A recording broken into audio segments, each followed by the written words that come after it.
sekolah atau menoreh karir? Sekolah, karena sekolah biar pintar.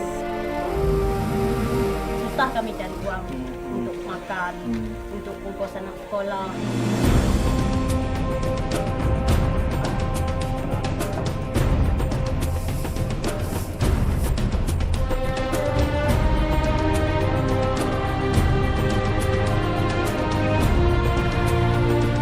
Bupati pernah ke sini?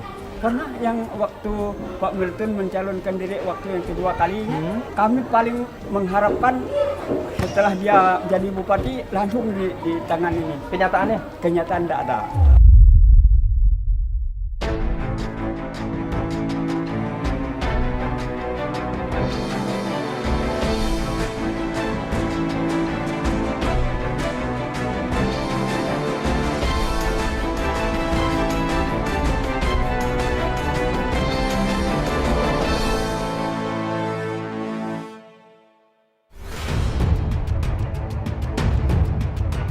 Perhatian tim Indonesiaku kali ini tertuju pada wilayah Provinsi Kalimantan Barat. Tepatnya berada di wilayah Kabupaten Sintang, Kecamatan Kayan Hulu. Jalan berupa tanah merah yang cukup dalam menjadi jalur kami menuju desa.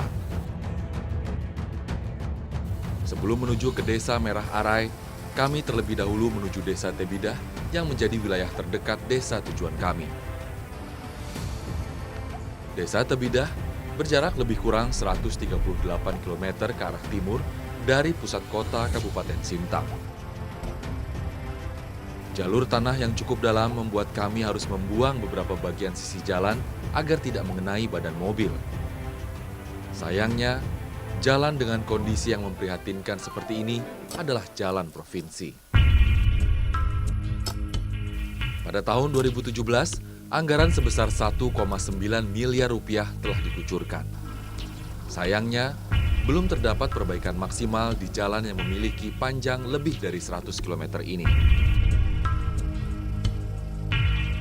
Banyaknya jumlah kendaraan yang melintas, serta kondisi cuaca yang tidak menentu, membuat kondisi jalan semakin hancur. Kondisi tanah yang kering dan cukup dalam, membuat kami harus berhati-hati ketika melintasi jalur. Setelah menempuh 6 jam perjalanan, akhirnya kami tiba di wilayah Tebidah. Perjalanan kami tidak berhenti di sini. Untuk bisa sampai ke Desa Merah Arai, kami harus melanjutkan perjalanan menggunakan perahu.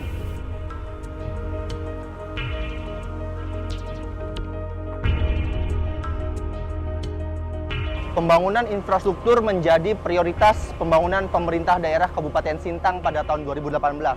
Hal ini dirasa penting karena pemerataan pembangunan diharapkan mampu mengurangi ketimpangan daerah dan mewujudkan keadilan sosial. Namun kabarnya hingga saat ini masih ada wilayah di wilayah ini yang masih belum merasakan apa itu arti pembangunan. Selengkapnya di Indonesiaku.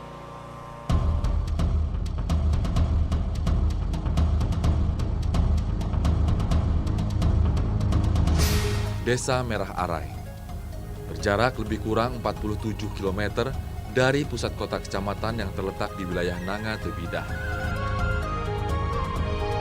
Waktu perjalanan yang ditempuh warga pun bergantung pada debit air sungai.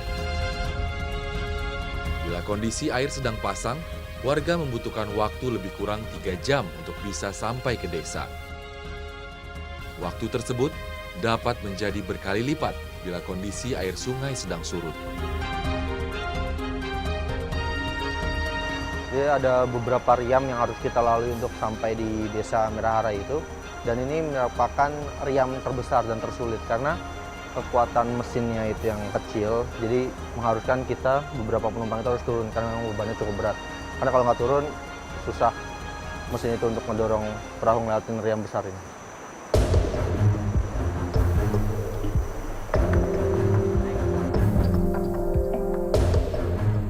Setelah perahu berhasil melalui riam, kami pun melanjutkan perjalanan. Sudah lebih dari 73 tahun Indonesia merdeka, ternyata masih saja ada warga yang belum menikmati pembangunan secara maksimal. Setelah menempuh perjalanan perahu selama 3 jam, akhirnya kami pun tiba. Desa Merah Arai merupakan hasil pemekaran dari Desa Nangamasau pada tahun 2009. Ada sekitar 296 kepala keluarga yang tinggal di desa ini. Pemerintah Kabupaten Sintang telah menempatkan perkebunan sebagai prioritas utama. Tercatat, luas perkebunan karet Kabupaten Sintang pada tahun 2015 mencapai 96.000 hektar.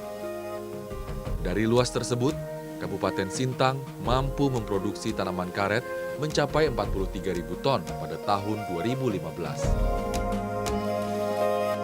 Menyadap karet menjadi kegiatan utama masyarakat Desa Merah Arai. Nyatanya, tak hanya orang dewasa. Anak-anak usia sekolah terlihat sangat pandai menyadap pohon karet. Salah satunya adalah Selo. Bocah yang duduk di kelas 5 sekolah dasar ini telah pandai menyadap karet sejak usia 3 tahun. Dengan lincah dan teliti, Selo melukai pohon karet, membuat jalur getah yang mengalir menjadi tetesan rupiah yang ia harapkan. Kegiatan menyadap karet setiap hari ia lakukan setelah pulang dari sekolah. Tak ada rasa lelah yang terpancar dari raut muka polosnya.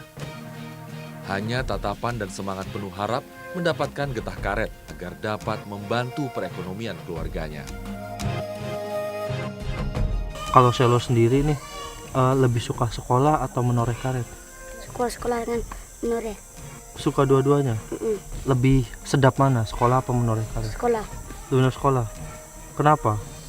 Karena sekolah biar pintar. Sekolah biar pintar ya. Lalu ini menoreh ini untuk apa? Untuk jajan di sekolah. Untuk jajan di sekolah.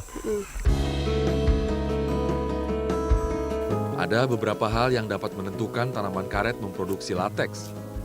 Selain keadaan tanah dan pertumbuhan tanaman, teknik penyadapan juga berpengaruh pada produksi tanaman karet.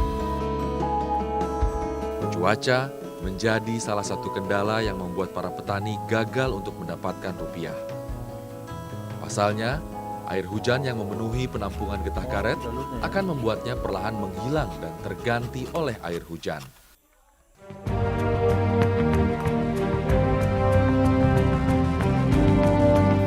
Selo mengumpulkan karet dalam penampungan untuk dijual kepada pengepul. Dalam waktu 1 minggu, Selo bisa mendapatkan uang Rp50.000. Hasil ini ia sisihkan untuk membeli kebutuhan sekolah. Sayangnya, harga karet sedang merosot. Setiap 1 kilogram getah karet hanya bernilai Rp5.000. Menurunnya harga getah karet turut meningkatkan angka kemiskinan yang ada di Kabupaten Sintang. Hal ini membuat Kabupaten Sintang masih menduduki posisi keempat daerah termiskin yang ada di Provinsi Kalimantan Barat. Hitungannya harga tertinggi atau terendah? Terendah. Terendah? Iya. Kenapa bisa harga serendah itu saat ini? Entahlah, nggak tahu. Itulah makanya kami di sini sangat sulit, sangat susah kami cari uang untuk makan, untuk ongkos anak sekolah. Memang sangat susah lah kami di sini.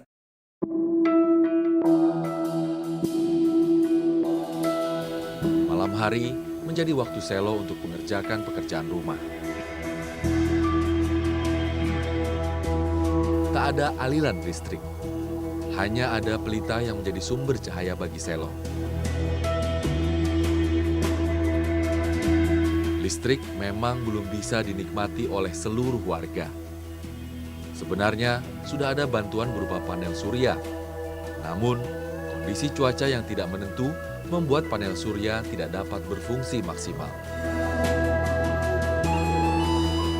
Yang membaca dengan kondisi cahaya minim seperti ini memang cepat membuat mata lelah. Belum lagi asap-asap yang keluar dari pelita ini membuat nafas sesak. Saya nggak bisa ngebayangin gimana cara mereka untuk memahami pelajaran-pelajaran ini dengan kondisi minim seperti ini.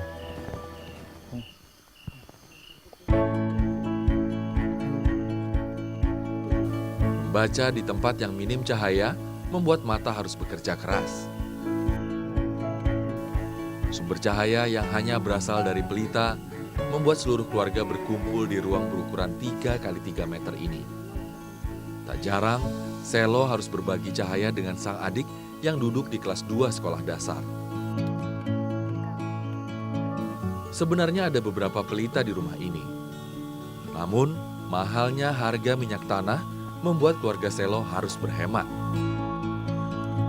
Uang Rp20.000 lebih baik digunakan untuk kebutuhan sehari-hari daripada untuk membeli 1 liter minyak tanah.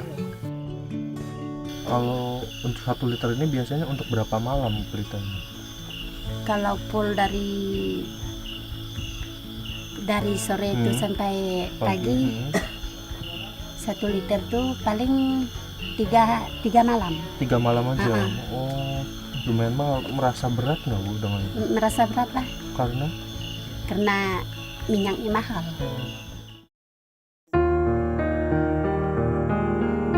Keterbatasan infrastruktur di wilayah Desa Merah Arai turut berdampak pada sarana dan prasarana pendidikan yang ada di wilayah ini. Masalah jarak menuju sekolah induk membuat masyarakat memutuskan membuat sekolah jauh untuk anak-anak mereka.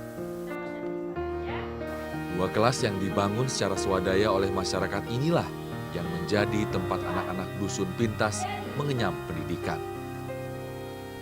Dusun Pintas merupakan dusun terjauh yang masuk dalam wilayah Desa Merah Arai.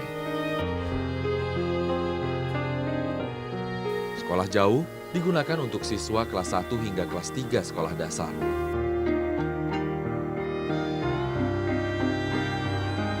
Adik-adik ini mau kemana? Mau berangkat sekolah? Berangkat sekolah? Bukannya itu sekolahnya? Bukan, itu kelas 1 sampai kelas 3. Kalian? Itu kelas 5. Kelas 5? Kalau kelas 5 memang di mana? Di sana, di Merah Arai. Oh, di Merah Arai, sekolah induknya ya? Mau berangkat sekarang?